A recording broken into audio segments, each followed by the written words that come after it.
Bueno, voy a presentaros aquí a Vanessa, que es nuestra portavoz federal de la red de activistas LGTBIQA+ de Izquierda Unida. Y esta ponencia creo que se llama el activismo LGTBIQA+ dentro de Izquierda Unida. Entonces, bueno, pues nos va a comentar un poco la posición que tenemos dentro de la organización. Y nada, Vanessa, cuando quieras, todo tuyo. Oye, 16:32, es un milagro de puntualidad para esta organización. Bien. Bien. Somos pocas, también. Yo ya pase lo que pase después de aquí, estoy tranquila, ¿no? Eso prefiero. Vale.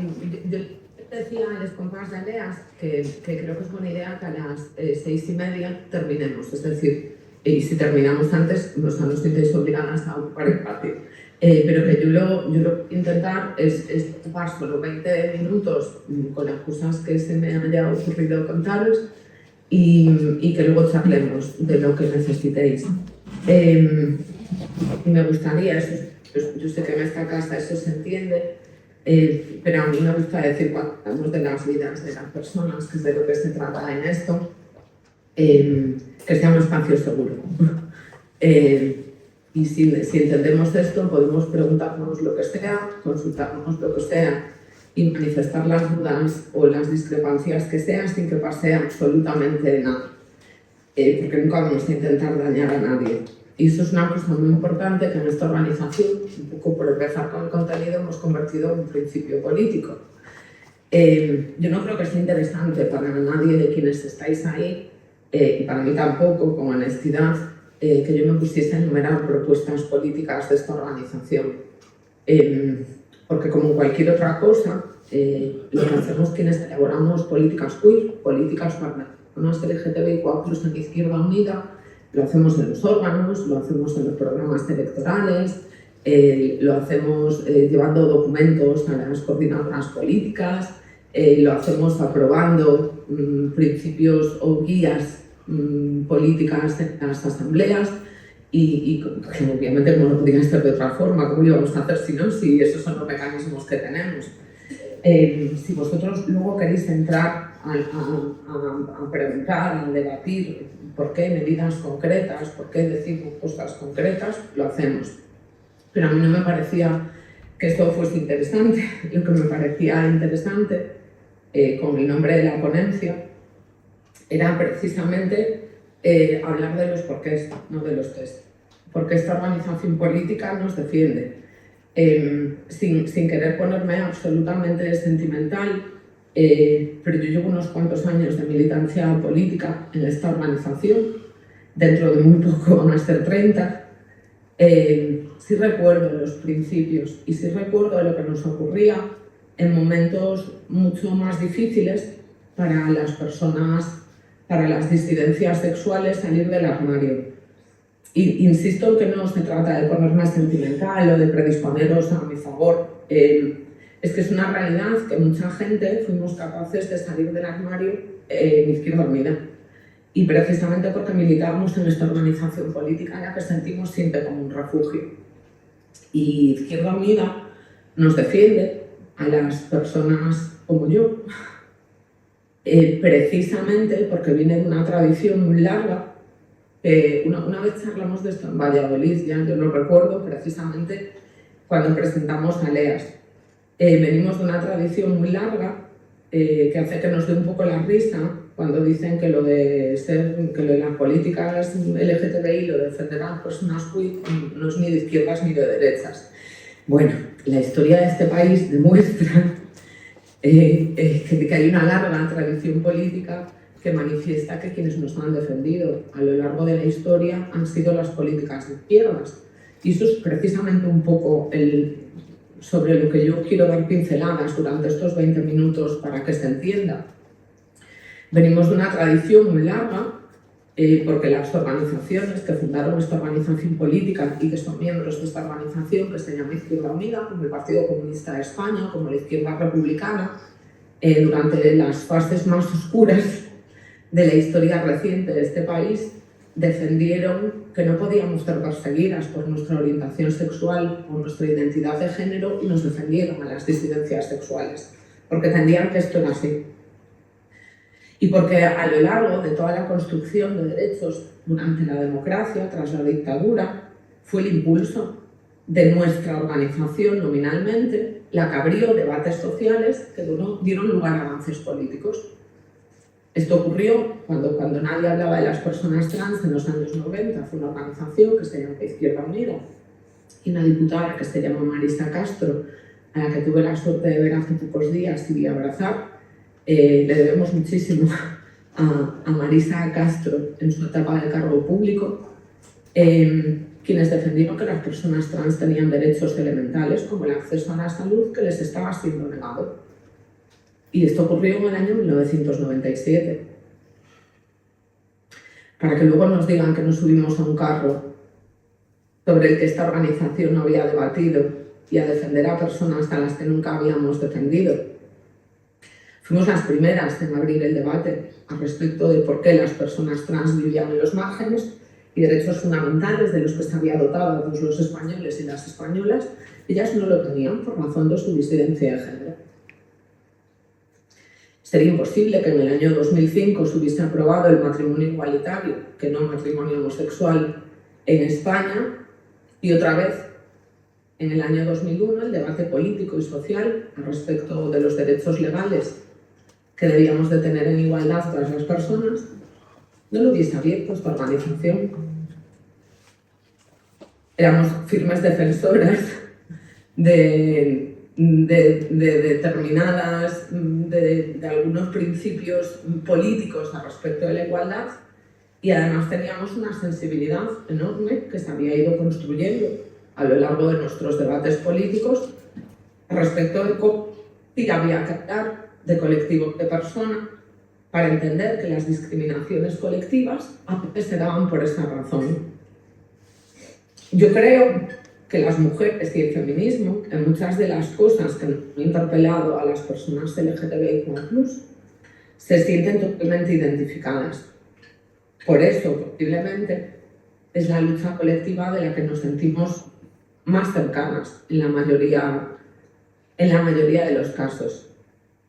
¿Qué ocurrió en el año 2005? Esto es importante para entender los debates que hemos venido dando en los últimos ya casi 20 años en esta organización. En el año 2005 ocurrió, a raíz de la aprobación del matrimonio igualitario, lo recordaréis muchas y lo habréis leído algunas que ya sois más jóvenes, que todo el activismo LGTBI se desactivó. Había mucha gente que se había sentido interpelada por la propaganda del Partido Socialista respecto de la modernidad, de lo que significaba en términos de modernidad política y de mainstream, diríamos, mucho más ahora mismo, mantener la alerta de por qué era importante aprobar derechos para las personas homosexuales en este caso. Y en ese momento, mucho del activismo que bebía de esta tradición política, mucho más liberal que la nuestra, obviamente, se desactivaba. Desaparecían asociaciones, perdían el fuelle muchas otras, y a la vez, si os dais cuenta, el protagonismo político que el Partido Socialista quiso mantener hasta ese momento, atribuyéndose todos los logros que las personas LGTBI habíamos conseguido en España, de repente pasó a un segundo plano. Ya no era tan importante, ya no era tan de bandera, ya no era tan de sacar medallas de la calle. Ya tenía ahí a Pedro Cerolo para escenificar cada vez que lo necesitaban, el sacarle como comodín, que esto era una cosa que con cariño algunas copas Pedro te confesaba que le molestaba exageradamente, por razones creo que vais a entender, porque también entendía que su organización, igual que lo ha entendido Carla Antonelli con muchísimo dolor hace muy poco, les había instrumentalizado. De repente para ellos también había terminado la lucha. Si uno repasa los últimos 20 años de determinadas organizaciones de izquierda, se da cuenta de que parece que su lucha había terminado ahí.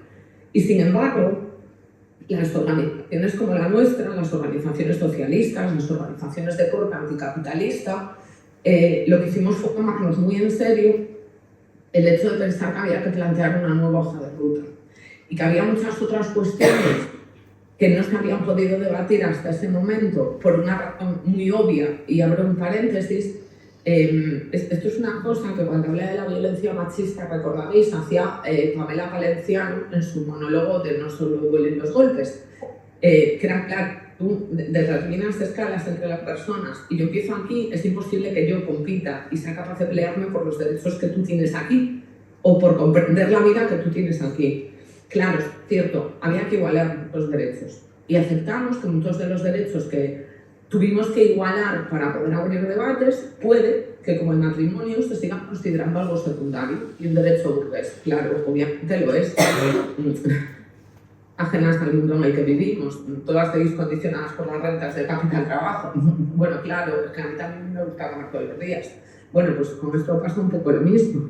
Una cosa es donde queremos llegar y otra cosa que para poder abrir determinados debates y llegar a los lugares que queremos tendríamos que igualar un poco condiciones de vida de todos los colectivos de personas a los que decimos defender. Y eso es lo que nos pasaba. Pero lo que ocurrió en ese momento es que cuando a nosotros nos preguntaba ¿pero qué queréis? Si ya podéis casaros, esto no era una pregunta que esperase respuesta. Claro, las personas teníamos muchas cosas que decir sobre lo que queríamos además de eso. Pero quien hace esa pregunta, que sigue haciéndose hoy en día, o quien hacía en este momento esa pregunta, no esperaba respuesta, era una pregunta absolutamente retórica y cuando la hacía te estaba dando la respuesta y te estaba pidiendo que te callaras, pues claro, ¿qué más querías si ya lo tenías todo? No, no es verdad. Y esto es a lo que nos hemos dedicado en los últimos 20 años, en esta organización política. En el año 2008, esto seguramente os lo... yo no recuerdo que Marina, pero yo no conocía a Marina en este momento, digo Marina porque Marina estuvo esta mañana con vosotras ahí, pero seguramente Marina recuerda esas jornadas. En el año 2008 las organizaciones sociales nos convocaron también a las organizaciones políticas, a los sindicatos, a unas jornadas de reflexión en Granada en las que pretendíamos hablar de esto. Y había una disparidad de opiniones brutal. Pero insisto, las organizaciones de izquierda, las organizaciones anticapitalistas, las organizaciones comunistas, socialistas, lo que entendíamos es que había que dar una batalla muy de la mano del feminismo que ya estaba planteando esos debates y esas luchas en ese momento al respecto de cuál era la situación sistémica y cuáles eran las causas que provocaban que nuestras condiciones de vida no fuesen iguales. Sobre esto, curiosamente, se está debatiendo y se está pensando muchísimo más ahora que hace estos ya casi 17 años en estas jornadas del año 2008 en Granada. Y abro otro apunte aquí, porque yo no soy muy de llenar como de bibliografía y de referencias los diálogos, pero todo lo que necesitéis de materiales bibliográficos me lo decís y igual os parece interesante que estos días al acabar esto os diga cosas interesantes que podéis leer al respecto de lo que hemos hablado hoy. Pero hay dos cuestiones que en esencia a mí me resultan interesantes y que son un poco las que hemos intentado que guíen las políticas. Primero, entender que no se puede hacer política desde los márgenes. Por eso decía que esto es algo que hilaba con la lucha feminista que comenzaba y cuajaba en ese momento. Hacer política de los márgenes es imposible, primero porque tú no tienes las condiciones de vida que necesitas para pelearte por las de todos. Esto es una cosa obvia que las mujeres entendemos perfectamente y que guía la lucha feminista.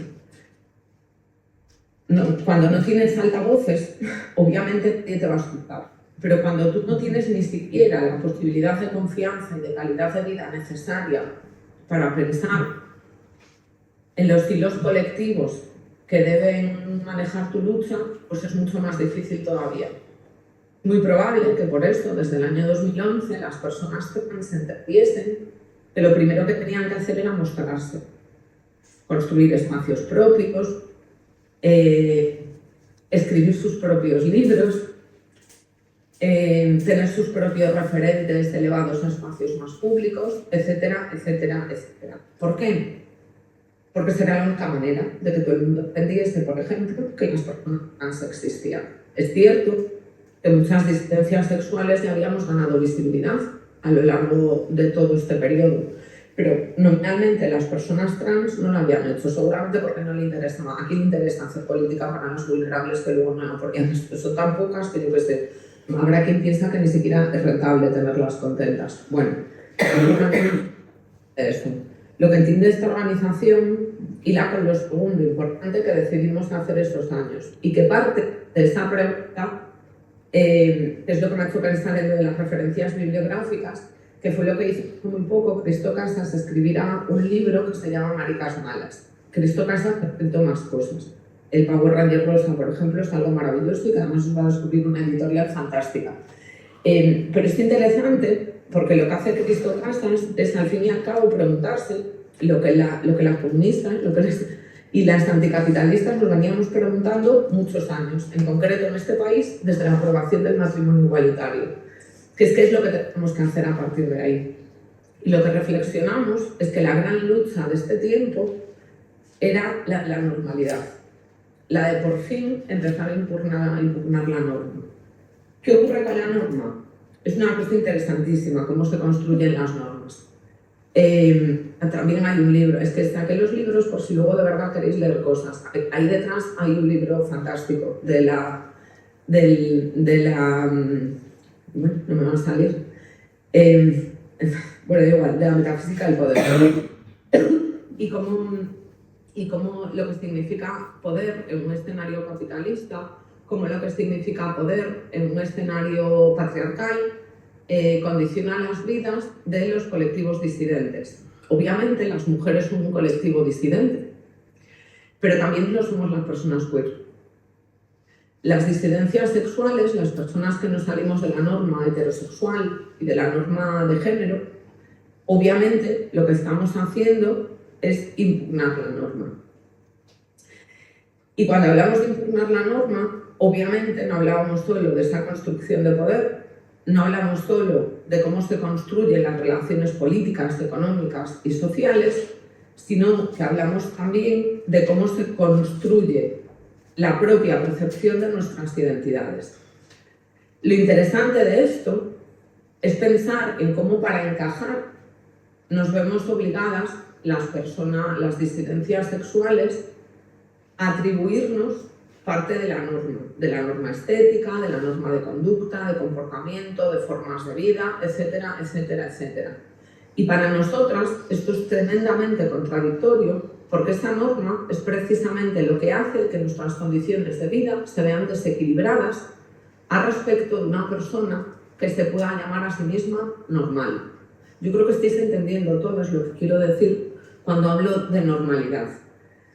Y lo que hemos decidido hace muchísimo tiempo, esto lo digo yo mucho y hace gracia, es que, o yo por lo menos lo pienso así y sé que no soy la única, queremos ser normales y lo que queremos es ser felices. Y esta es la clave de todo esto. Lo que venimos reflexionando en los últimos 20 años es que es muy difícil conseguir aceptar una disidencia a la norma, sea la que impugna el feminismo, sea la que impugnamos desde las disidencias sexuales, cuando tienes que estar amoldando todos los escenarios de tu vida para poder hacer eso. Todo el mundo, voy a poner un ejemplo para que entendáis lo que quiero decir. Todo el mundo conoce gays súper integrados y súper ricos, a los que nadie insulta, a los que nadie interpela y que todo el mundo utiliza para decir que ser marica no es ninguna dificultad ni genera ningún tipo de discriminación en la vida y que uno puede llegar a lo que sea. Pensad en Quique Sanasola, ese señor que le alquilaba habitaciones de su hotel a Isabel Ayuso durante la pandemia, ¿vale? ¿Qué hacen esas personas para encajar? Olvidarse de lo que significa para empezar su propia identidad. Si lo que está haciendo tu propia identidad, y eso es lo que hace nuestra identidad, impugnar la norma, obviamente esto te va a expulsar de esa fingida normalidad. Si además tu apariencia física no encaja dentro de la norma, ese es uno de los grandes problemas. Y una de las grandes cosas que se le echa en cara muchas veces, por ejemplo, a las personas trans, tampoco vas a encajar dentro de la norma y te vas a ver expulsada de ese fingimiento de normalidad capitalista. Si por otra parte lo que tú haces, y esta es una clave fundamental de lo que pretendemos lograr en esta organización, impugnar el sistema de familia y cuidados patriarcal, obviamente te vas a ver expulsada de esa fingida normalidad capitalista y patriarcal. Los temazos que no son nuevos además para nuestra tradición política, que no son nuevos en absoluto para nuestra cultura política. Cuando las personas LGTBI tenemos que volver atrás porque nos gusta leer, porque nos gusta buscar referencias o buscar propuestas dentro de nuestra propia tradición política, todas encontramos impugnaciones de la norma patriarcal del sistema de cuidados y familia desde los orígenes de nuestra propia teoría política. A veces es muy difícil hacer esto porque yo no os estoy viendo. Os veo muy pequeñitos, me cuesta mucho veros la cara. Y es un poco difícil porque a veces podéis corregir cosas porque yo veo que estáis entendiendo lo que digo y digo, mira, esto está trilladísimo, mirad las caras que tiene ahora a mí. O al revés, o no, mira, Esther está con una cara rarísima y tengo que ser capaz de explicar esto mejor. Es un poco difícil, pero como yo me voy a callar más pronto que tarde, de verdad insistid en todas las cosas que yo no haya dejado claras. Lo que quiero decir con esto, y además son fechas muy apropiadas porque como entre el 14 de febrero y el 8 de marzo todo el mundo habla de roles, de prejuicios, de normas, de los principios del amor romántico. ¿Sabéis lo que quiero decir? Me parece una fecha como súper apropiada para hablar de estas cosas. Lo que quiero decir con esto es que igual que todas entendemos que tenemos que defender a las personas, a las obreras que no nos votan, lo que no se nos puede exigir a las personas LGTBI es que seamos perfectas. Lo que quiero decir, para que entendáis todo el abanico de discriminaciones o de necesidades de trabajo que las personas en esta organización entendemos a este respecto, es ese, que nosotros también nos vemos afectadas por esa necesidad de percepción y ese prejuicio no deberíamos de tenerlo en nuestra organización. Lo que quiero decir con eso es que obviamente lo que ocurre, pues ha ocurrido hace muy poco, pero yo no voy a hablar de esta chica porque bastante la han machacado ya. Pero hay un ejemplo muy reciente de cómo se acosa a una persona dada su vulnerabilidad. ¿Lo hizo mal? Joder, fatal. Pero ¿por qué se puede permitir una sociedad completa castigar a una persona a esos niveles de acoso, de beligerancia? Porque es vulnerable y porque es débil. Y porque a la vez se le exige ser perfecta. Claro, por eso Quique Sagasola y Miguel Bosé son las maricas perfectas, porque se han adaptado totalmente a la norma. Nos han dejado absolutamente tiradas a todas, se han olvidado de lo que son y de cuál es el origen del problema, de por qué la sociedad les percibe como algo diferente y como algo a lo que atacar, y se han integrado, se han invisibilizado y han fingido que no ocurre absolutamente nada con ellos. Es decir, lo que se hace con nuestras identidades para integrarlas es pedirnos a nosotras que renunciemos a lo que somos para convertirnos en un problema meramente estético. El problema es que no construimos familias normativas. El problema es que nuestras expresiones de género, que no de identidad, que también no son correctas. La pluma siempre ha sido un problema, excepto la farándula. Ahí, curiosamente, pero esto es un análisis que no tenemos tiempo a hacer ahora mismo, pero en la sociedad la pluma debe de ser invisibilizada. Igual que las mujeres construyen el poder siendo invisibles, nunca vais a ver a Patricia Botín haciendo campañas como las del presidente de Ryanair, siendo ministro de payaso. ¿Veis a Patricia Botín haciendo esto? No, porque la construcción de poder para las mujeres les exige ser correctas, ser invisibles, ser dignas, ser educadas. ¿Vale? Esto es, en ese libro que os decía, de la microfísica del poder, es súper interesante ver las diferencias de construcción del poder. A nosotros, por ejemplo, se nos exige eso. Una bollera femenina no puede ocupar un espacio de visibilidad. Y un marica con pluma tampoco debería.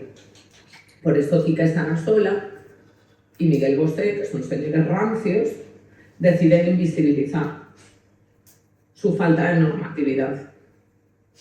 Oye, que tampoco hay que tener pluma para ser marica, ¿sabes? Y yo tampoco tengo que ser un señor con bigote. A ver, pero yo creo que entendéis perfectamente lo que quiero decir.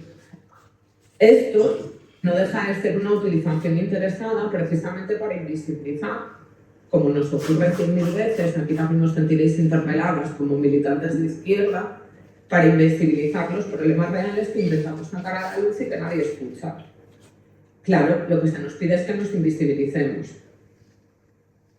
porque todo el mundo ha entendido lo peligroso que de verdad, porque quisiéramos convencer a mucha gente, tanto las feministas como las personas LGTBI, que impugnar la norma es posible y hay un montón de identidades, de realidades y de expresiones que tienen cabida para construir otro mundo y otro modelo relacional posible dentro del mundo.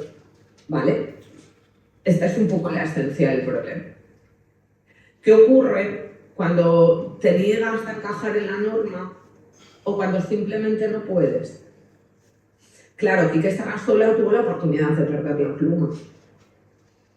Porque Quique Sarasola la tenía, podía hacerlo. Pero pensad en las personas trans. No pueden, porque tienen un montón de necesidades de visibilización de su realidad, incluidas legales. No se trata solo de apariencia, no se trata solo de lo estético, se trata de la cantidad de veces que deben de verse expuestas socialmente para poder manifestar su identidad real. Y que su identidad real, por otra parte, sea reconocida. ¿Qué ocurre cuando no te puedes esconder y no tienes privilegios? Porque la mayoría de las personas trans, por ejemplo, o la mayoría de las mujeres bisexuales y bolleras de este país no somos ricas. No tenemos la oportunidad de escondernos detrás de esta comunidad. Lo que ocurre es que empiezan a multiplicarse las discriminaciones. Lo que ocurre es que a todas las discriminaciones que se reconocen, el no poder acceder en igualdad a la tranquilidad y a la dignidad en la vida, se suma tu disidencia sexual. Y por eso esta organización decidió hace muchísimo tiempo, nominalmente la clandestinidad, antes de nacer como tal, pero sí existía al principio por parte de los partidos que la conforman, que había que defender esta cuestión. Primero, porque entendía y teorizaba que nuestra propia identidad, que han sido un poco las pinceladas que he intentado ir dando, impugnan la norma capitalista y patriarcal. Lo que estamos rompiendo estereotipos de género, lo que hacen es querer debatir políticamente a este respecto. Insisto, no es una cuestión estética en absoluto. Pero por otra parte, lo que pretendemos es cambiar la realidad e igualar las posibilidades y equilibrar la dignidad en las condiciones de vida de quien se ve agredido y ve que sus posibilidades de vida son menores precisamente por el hecho de ser una disidencia sexual, de tener una identidad de género no normativa o una orientación sexual no normativa. Y era muy importante reconocer esto para que pudiéramos ir sabiendo además con cifras reales que esto ocurre. Las personas LGTBI sufren tasas de abandono escolar en las primeras etapas de su educación que triplican las de la población general, por ejemplo.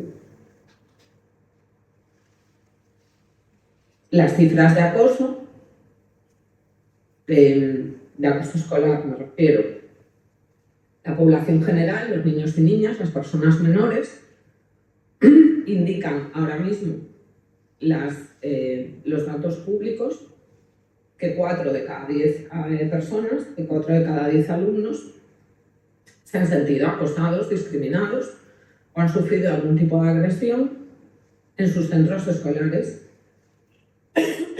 Si se lo preguntas a las personas menores trans, os dirán que 9 de cada 10, por ejemplo.